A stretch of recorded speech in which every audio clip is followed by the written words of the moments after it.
joining me this morning to talk about public health. I have to admit, maybe other speakers feel this way too, but it was really challenging to pick a title of my talk 8 months ago, because I'm pretty sure the organizing committee asked me for my title around October.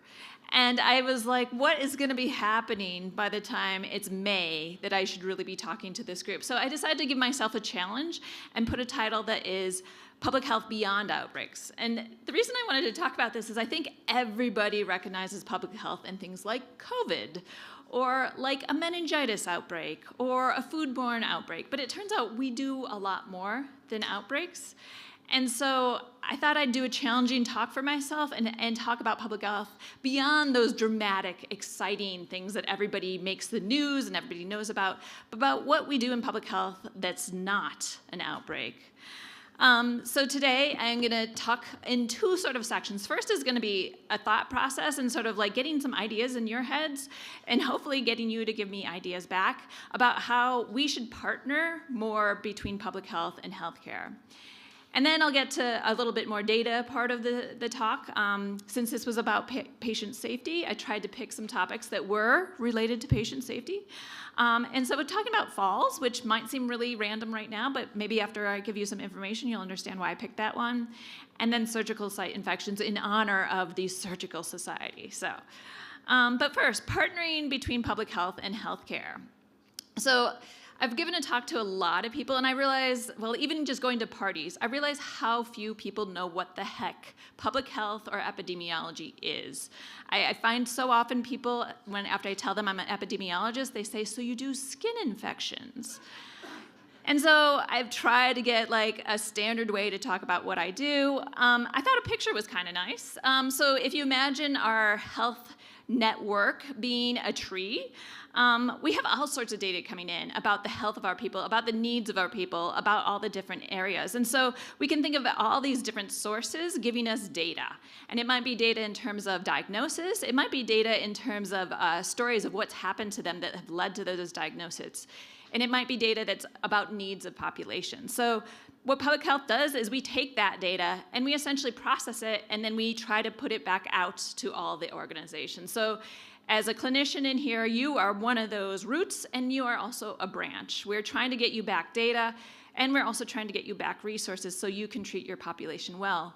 But when we give you back those resources and data, we try to integrate it with all this other information from community workers, from schools, from all over the community, so you aren't just treating one person in isolation, but you can understand what might be happening behind them.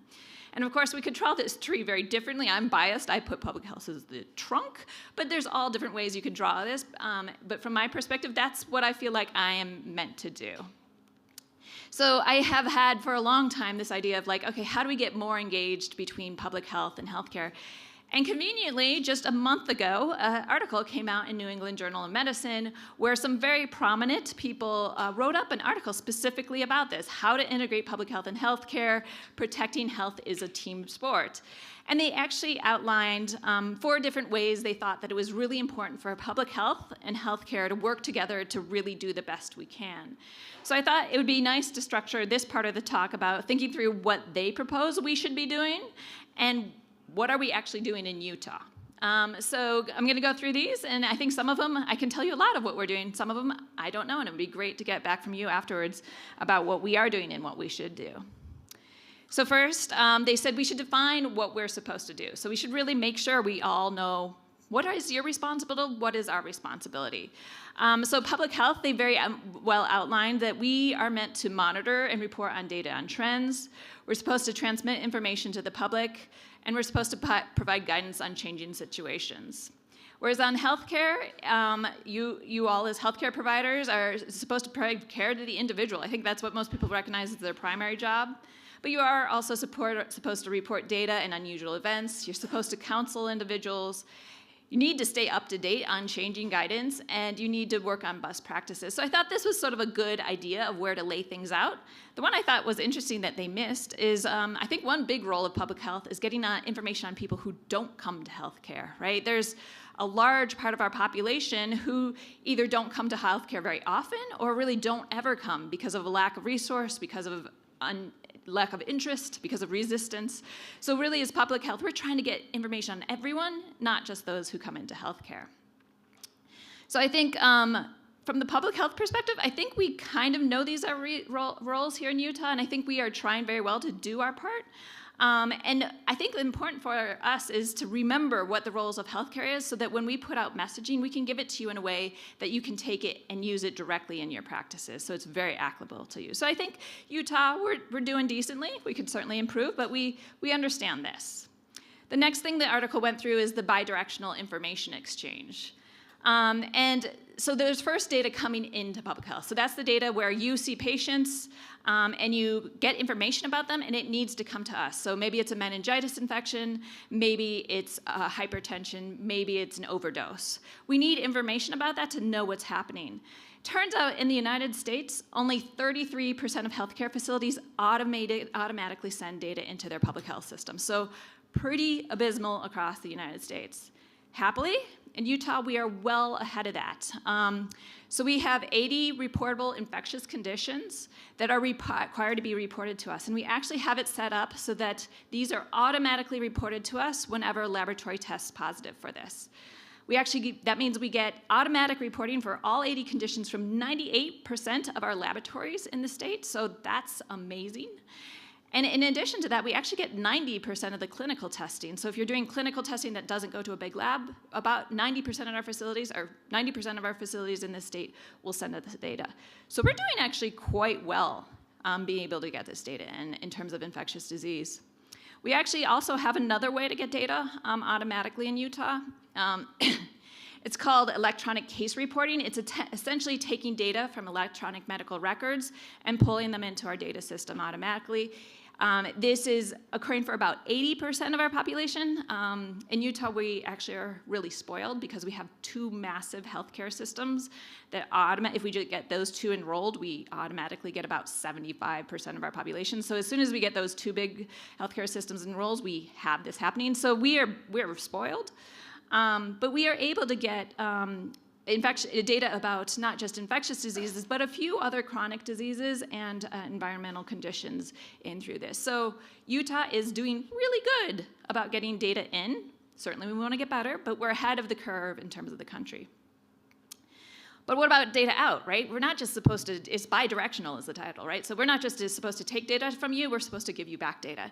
And I do think that's something we recognize we are not doing exceptionally well. And it's been one of the things I've been really trying to think through with my team about how can the Department of Health and Human Services get data back to you as clinicians, not just this abstract data, but really actionable data. Because I am trained as a pediatrician, I did residency, I never went beyond that, I have to admit, but I did residency. I know how busy it is, and if you get some abstract data, what are you gonna do with it? You're gonna skim it and it's gonna go in your trash. So we wanna give you data that's very actionable because you are too busy to think beyond what you need to. So we're really thinking about how to get data back to all of our clinical partners. We have multiple working groups. We have really different groups. So like, for example, right now we have a working group on congenital syphilis, because that's a high concern to us. We have a working group on healthcare-associated infections. Really, it goes a broad spectrum. But of course, those are focus groups, and you have to be somebody probably in the clinical world that's really motivated to join one of those. So it's a focused, but not wide group to talk to. Of course, I come to talk at conferences, so that's another way to get data back. I'm doing it right now. We also have our websites, and I'm sure all of you at some point looked at our coronavirus website. I think that was a great model of a very, very user-friendly website, and we are trying to shift our websites to be that. Our old websites were very clunky, word-based, hard to read, boring, and we're trying to move more and more to websites where it is interactive and it gives you the information. And then the last one is a blatant plug here, is that we are starting what's called clinical public health grand rounds. So we did our first one last November, and our second one is coming up in June. The title, as you can see here, is actually much more focused on infectious disease and outbreaks. But the goal is twice a year, I will give a grand rounds. I'm trying to rotate between the clinical sites, so it will be a virtual presentation, but at a site, so I get to meet people. And go and give information back to the public. I will show this up again, but if you want to scan that QR code at the end, you can register for that talk. But the idea there is I will be presenting what's the most urgent things that are happening in Utah at the time of that talk. So every 6 months we'll go through like what's happening right now to be able to give you information. And I really will try to aim it so it's for clinicians to be actionable. Okay, and then the next thing they say is cross-training. We really need to do cross-training between public health. And I think I'm a perfect example of why this is needed. I did not intend to do public health. This was an accidental career path, which turned out really interesting. But I went through medical school. And I think in medical school, I maybe had like 2 hours on public health. And in residency, I never even considered that any of the data I was collecting was going into a larger system. And I think that's a failure of our training that we really need to improve.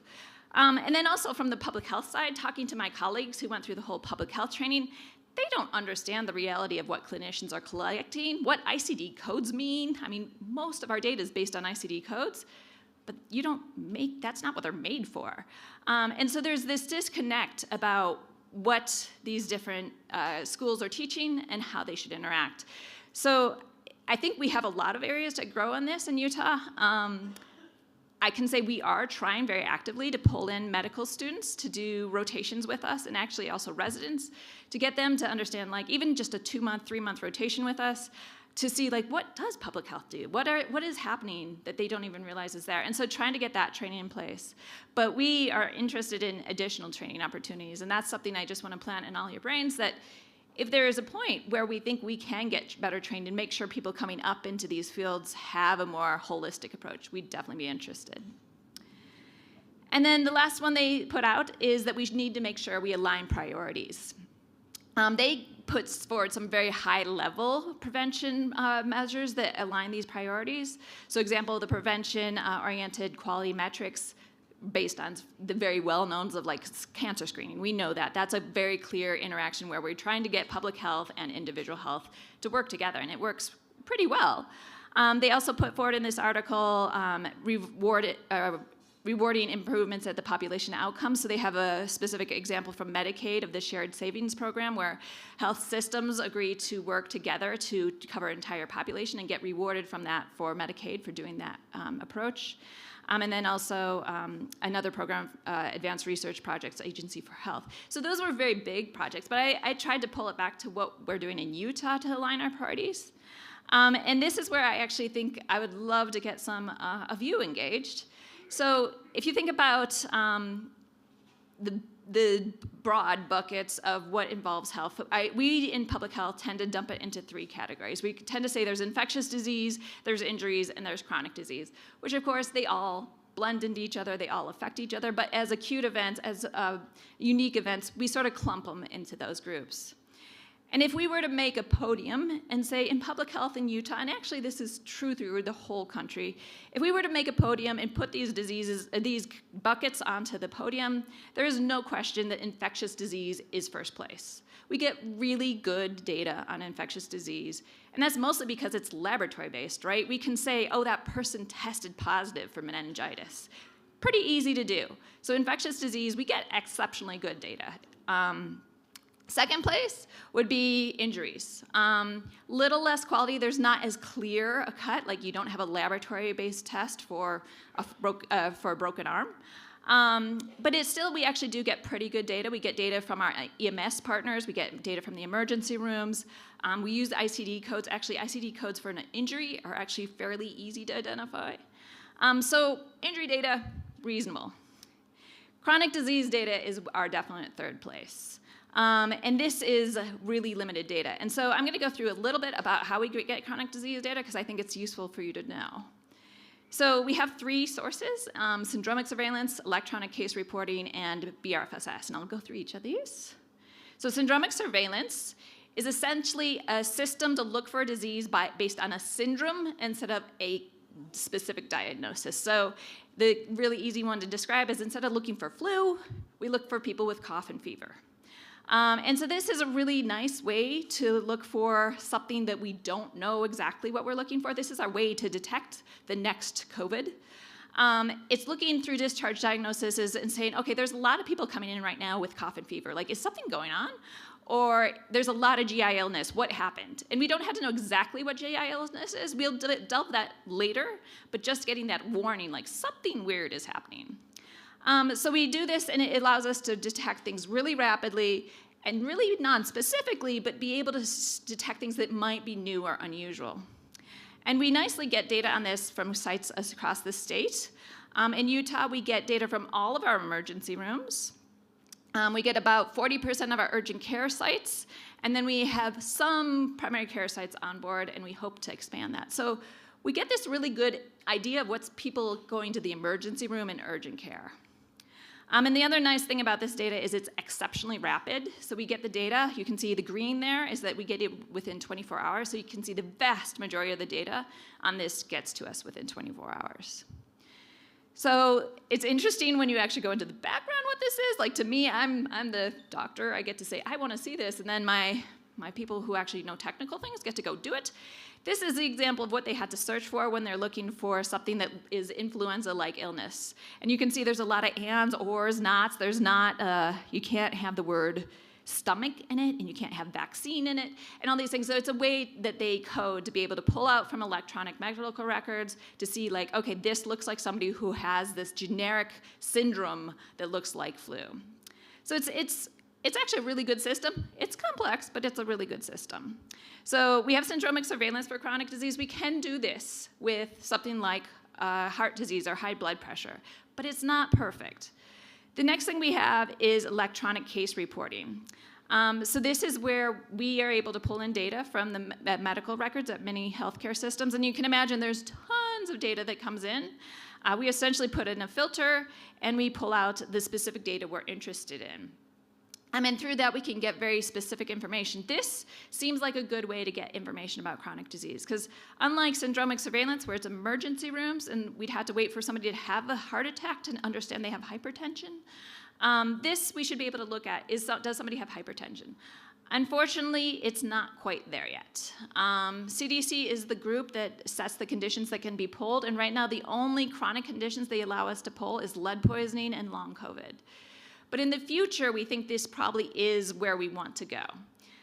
But there's still some complexities, and the reason they haven't turned on is because it's kind of messy. If you imagine if somebody comes in for a strep infection, their code in their chart's going to say strep infection for that day and maybe the next visit, so we'll get 2 charts that say strep infection. If they come in and they have hypertension, it's likely their chart will say hypertension for the rest of their life. And so for us as a group that pulls in data without necessarily seeing all the information about the person, it's very hard to, when it appears thousands of times in one person's chart, to understand if it's 1 person, it's 10 person, or it's 1,000 people. So this is still something we are working on. It's the future, I think, but we're not there. And then the last way we get data on chronic diseases is BRFSS, which is the Behavioral Risk Factor Surveillance System. So sadly, this is the data for chronic diseases for the entire United States, is based on a phone survey, not just Utah. It is a random digit dialed survey. It is weighted, so it's representative of the entire state population. The survey calls, they ask for the adult in the household, and then they collect data on it. This has been done since 1984. It was started in 15 states, since it's now in all 50 states plus 3 territories. So it's very, very widely done.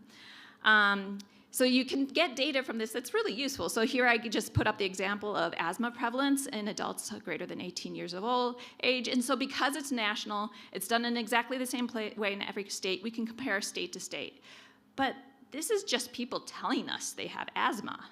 And it's actually quite impressive. We asked them, let me look here, 253 questions. So we are not just asking people, a random selection of people, we're asking people who are willing to stay on the phone to answer 253 questions, which I bet none of you would do. I'm not sure I would. So this is a very biased selection of our population, and yet it is where we get our data on chronic diseases in this country. So just to give you an example, in 2022, we attempted 10,000 interviews. We attempted 134,000 total phone numbers. Out of that, we got 10,000 interviews completed. 53% of them just pretty much hung up right away because it was less than a minute. 38% of them did 2 minutes and then were like, hey, how long is this going to be? I'm out of here.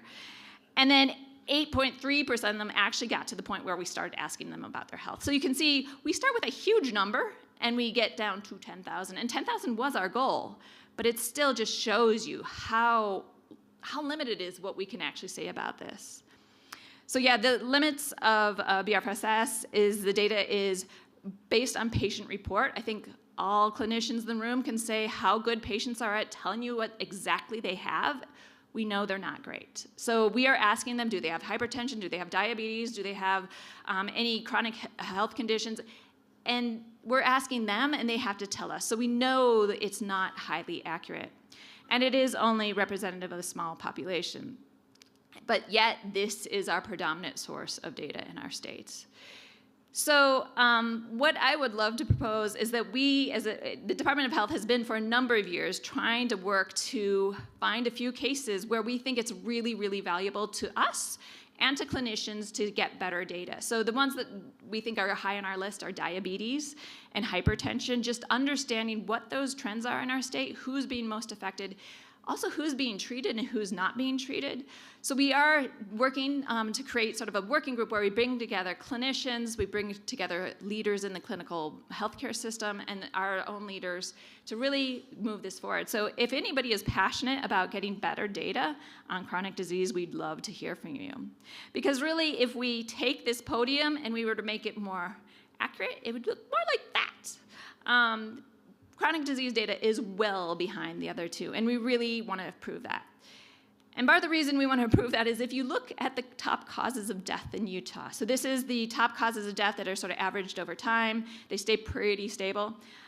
This is the top 10. All the blue ones are chronic disease. So we are missing 7 out of 10 of the things that cause people to die in Utah. We don't have data for. That's appalling, right? We need to do better than that. I will say COVID is not in here because it was a newer disease. If we were to put COVID in, just for your interest levels, COVID in 2020 and 2021 was 4th. In 2022, it moved down to 5th in 2022. 23 data is not in. I'm gonna bet it's a bit lower. So quite a bit lower. We'll see if I'm right. But so you can see, we are collecting data on infections. Great, but it's not that common a cause why Utahns die. So we need to get better at getting this chronic disease data. And as I said, we would love to have clinicians who are interested and passionate on this to work with us to help us understand what is the most important chronic disease data you need and how best to get it.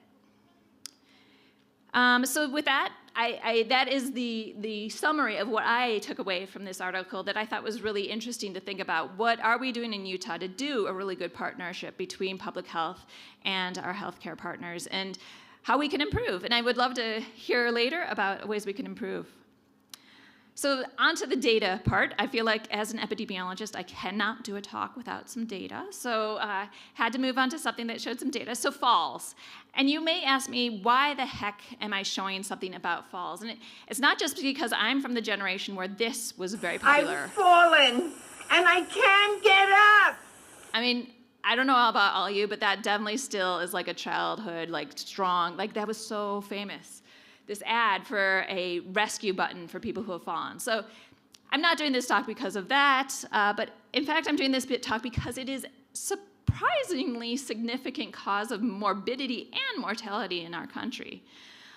So falls are the leading cause of death in adults over 65 years of age.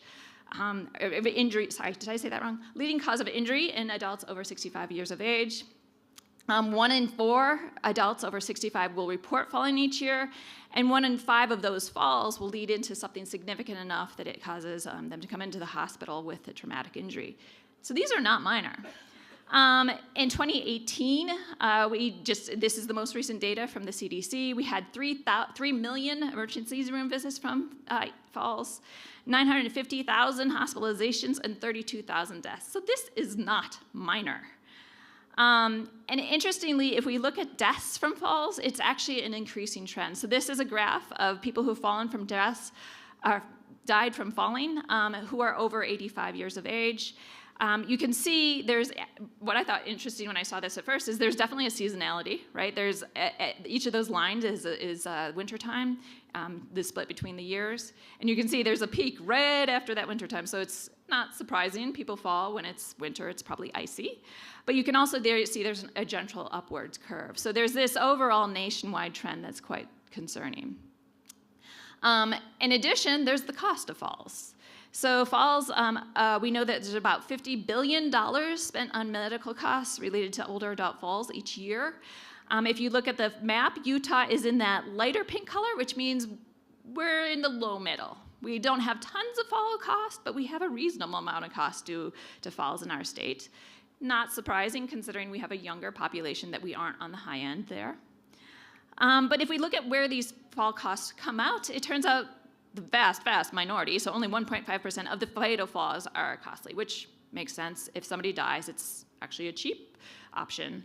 But the non-fatal falls is where we start to see a lot of money. So $29 billion is paid by Medicaid. $9 billion, I'm going to jump to the third one, $9 billion is, 29 from Medicare, $9 billion from Medicaid. So you can see huge costs to our public health systems. And then $12 billion is coming out of private payers or out of pocket. So huge cost. And the truth is, we know this is going to increase as our population ages. We have an aging population. This is a problem for our older people, and it's going to just get worse in the coming years. So if we look at Utah specifically, so first we can start by looking at emergency room visits, because we have really good data for that. So this is our data from emergency visits for falls in 2021. You can see very, very distinctly increase in age, right? Up until about 55, we don't see that many emergency room visits for falls, and then it skyrockets into our over the 65 age. I will point out here the difference in gender. You will see that female are much more likely than men to come into the emergency room for falls in Utah. Keep that in mind, because there's data that comes that makes it quite an interesting observation. And then we have BRFSS, the survey I just talked about. We asked people on that survey, have you fallen in the past year?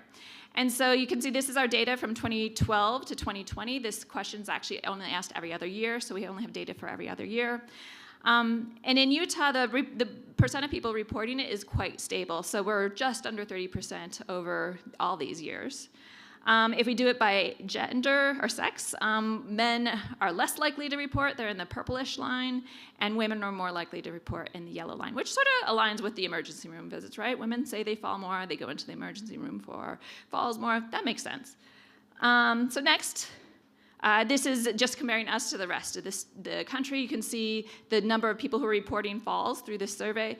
We are in the middle. And actually what you'll find in general is Utah is always in the middle. But we're in the middle part of how many people say they fall in the past year.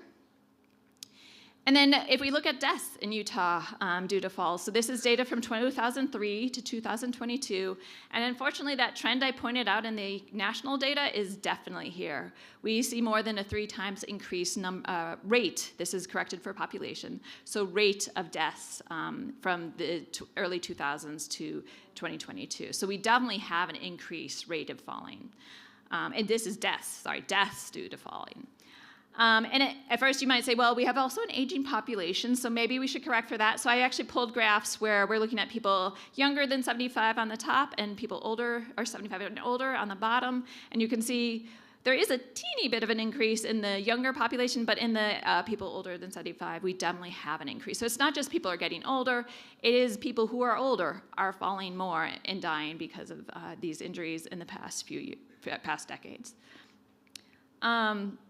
And if we look at deaths by sex, this is where it gets interesting. So you can see, unfortunately, our deaths by sex have gone, our deaths overall have gone up on time. If we do it by gender, we see the opposite of what we see who's saying they fall and who comes into the emergency room. We see actually quite a bit more men are dying because of falls, whereas women are less likely. So I think this reflects what we see a lot in public health data, is that women tend to report things more often and tend to seek care more eagerly than men, and men tend to delay their care for a bit and therefore often look like they have lower trends until the really extreme outcome. And this really supports that. So yeah, in Utah, we definitely have a sex difference in who's actually dying from falls, but overall, both of them have had an increased rate of fall deaths in our state. And if we look at our rate of deaths in Utah compared to other parts of the country, we're middle, but this time we're high middle, so we are a little bit higher than a lot of other states. We're not quite to the top, but we are up towards the higher end. So we definitely have a lot of fall deaths in our state. So the question is, who is actually falling? So this is back to national data because we aren't able to analyze it in Utah just because of small numbers.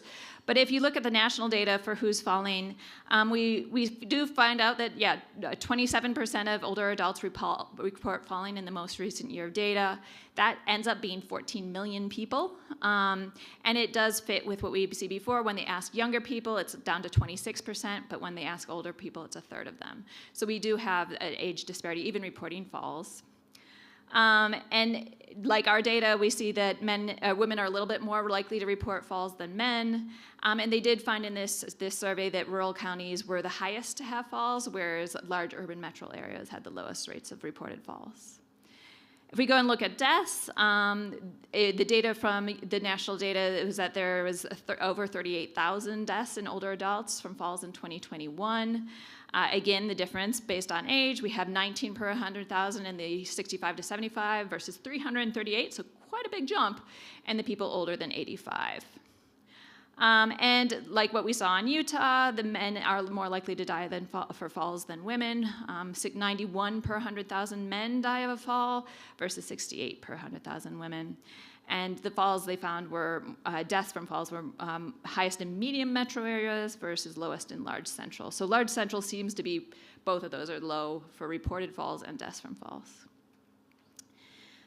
So what is the message here? Well, I think there's things that we should recognize as risk factors. So it's important to know what is a risk factor. And the biggest risk factor that all sorts of studies have found is recent hospitalization. And so people who were hospitalized were found to be 4 times more likely to fall in the 2 weeks after hospitalization than they were at their baseline. So this is a high risk factor. And they actually even looked at people who came into the emergency room, and they were twice as likely to fall after their emergency room visit than before. And so it's not just the overnight stay, it's actually the needing to go to that level of care represents probably some risk factor that's intrinsic at that stage. And then 15% of all rehospitalizations in the first month after discharge are due to falls. So this is pretty significant when you think of all the people who we don't want to readmit. The fact that they are coming in because they fell is something quite concerning. And then risk factors for those people who came into the hospital and fell and then fall later is the biggest one that keeps coming up is the use of tertiary amine tricyclic antidepressants. So this is causing people to have definite risks for falls and something that we want people to consider. And then prolonged immobility while in the hospital, and so really reinforcing the need to get people up and moving. I know my mom had her hip surgery a year ago, and they had her walking the same day. It's that kind of thing that's really useful to get people moving and try to decrease these risks. There's a bunch of other ones that are less immediately actionable, but there's delirium, balance problems, poor eyesight, poor nutrition, substance use, and smoking. All those were found to be increase people's risks of falling, and then health conditions that increase risk of falling. So there's a number of things that come together to sort of be the perfect storm to cause individuals to fall. There's also non-hospitalization risk factors, so you can imagine there's a lot of house factors that whether or not it's well set up, what the trip risks are in the house that can increase the risk of falls. Amusingly, I think they didn't do a great job on this, but the 3 studies I looked at, the only protective factor they found was use of a cane. So hopefully there's other protective factors, but use of a cane, I guess, is very helpful.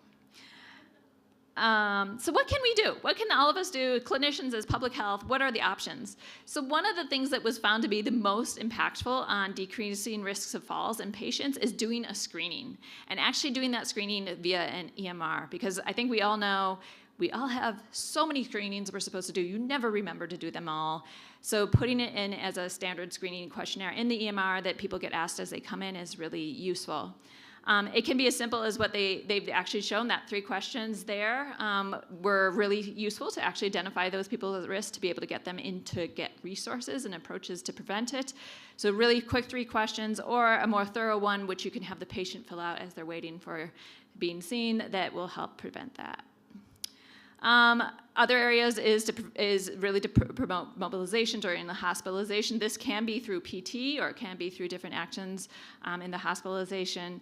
The other big one is to reduce the use of psychoactive medications, specifically those tricyclic antidepressants, and making sure you're using them very judiciously and only when necessary.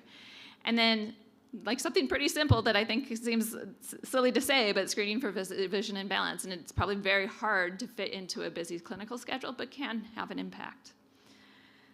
So there are resources out there. CDC has a whole document about approaches for hospitals to prevent falls in older adults.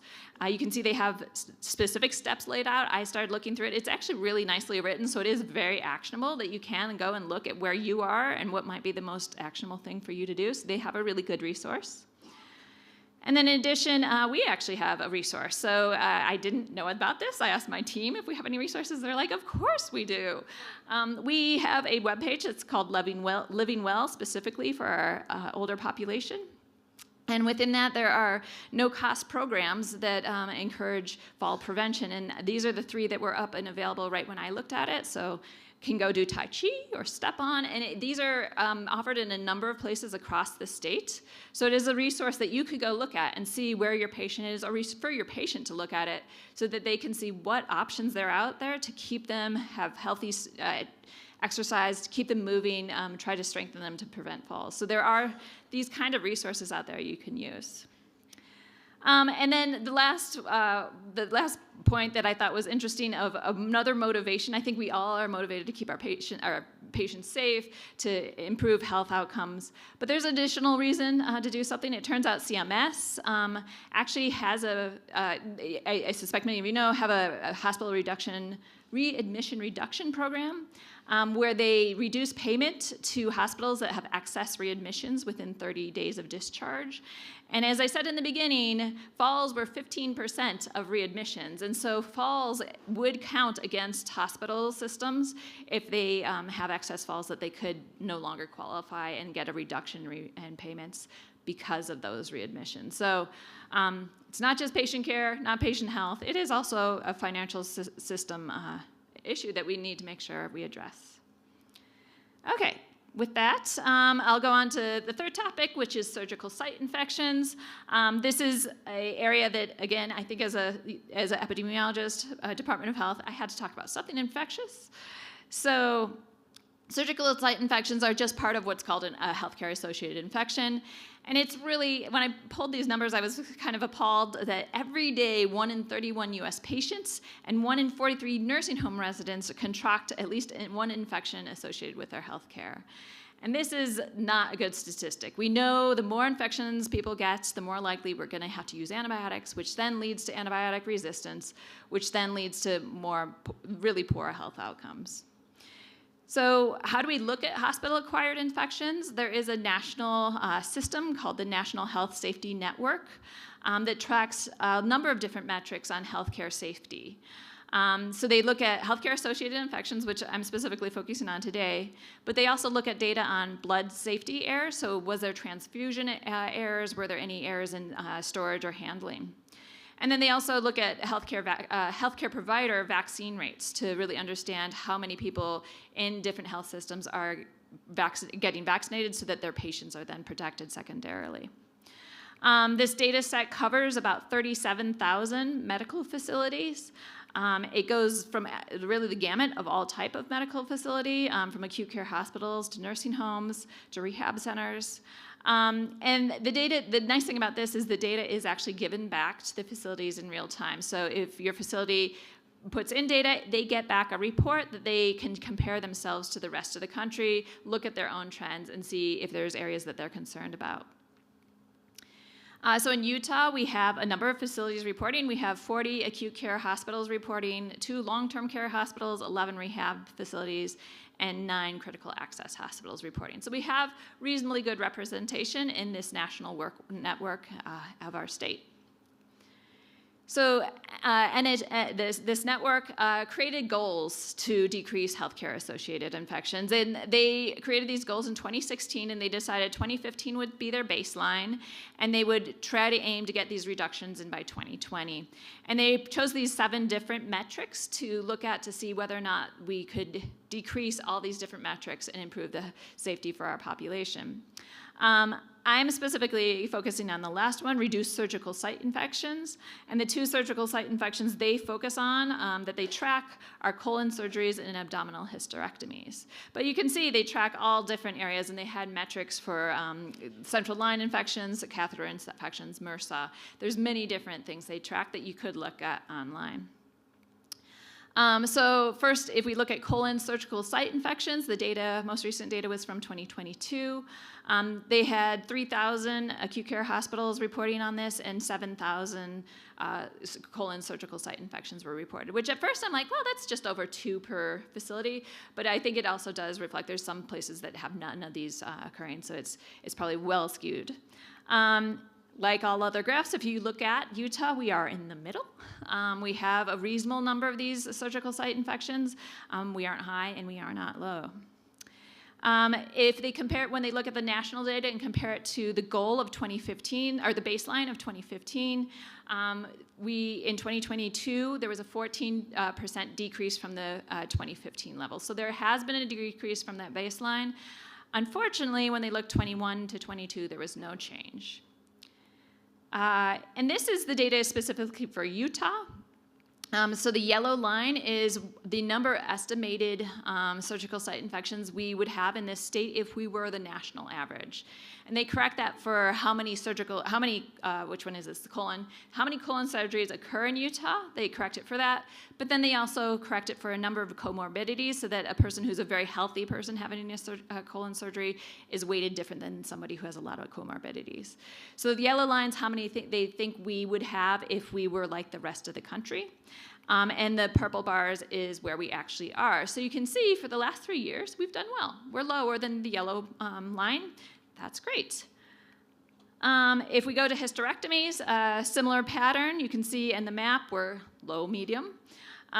We have almost 3,000 acute care hospitals reporting it, and about 1,700 abdominal hysterectomy surgical site infections were reported. They did find this was only a 5% decrease from 2015, and again, no change 21 to 22.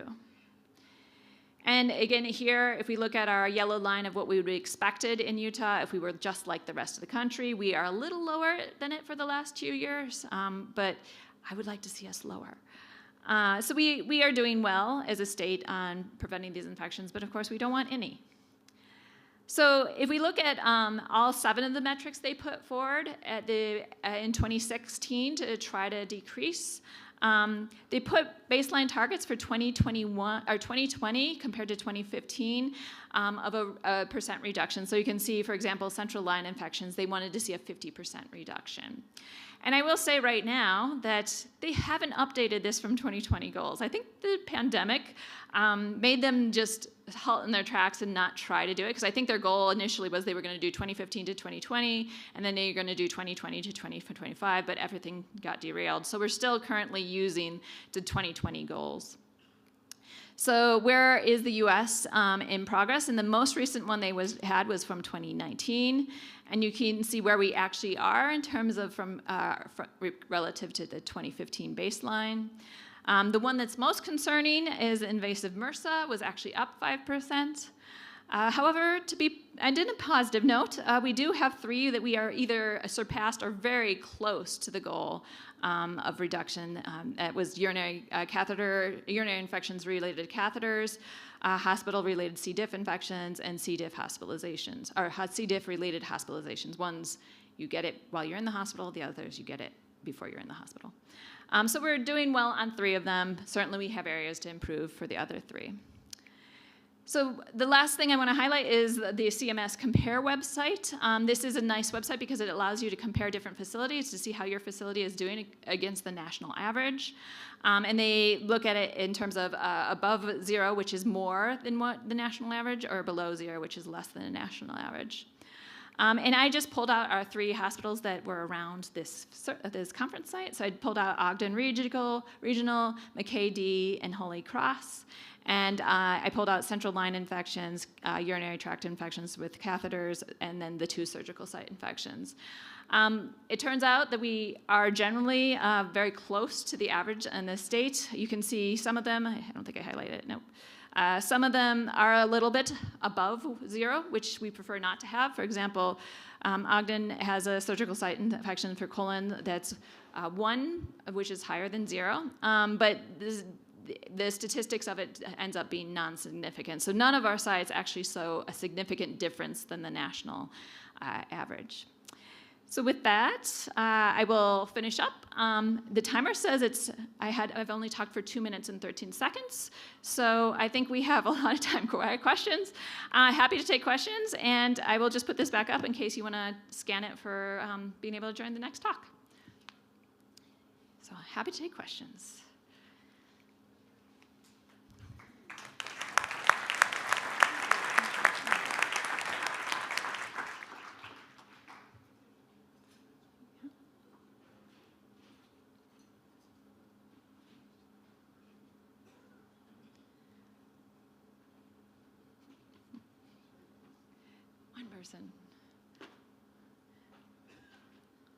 I work in a clinic with where we deal with a lot of patients with drug addiction, and we see a lot of hepatitis C.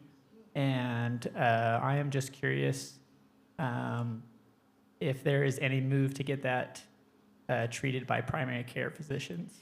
Yeah, there's been a lot of moves because I think a national move, right, that you don't need a specialty physician to do hepatitis C treatment now. Yeah, my problem is that I refer them to GI, but they're very flaky patients.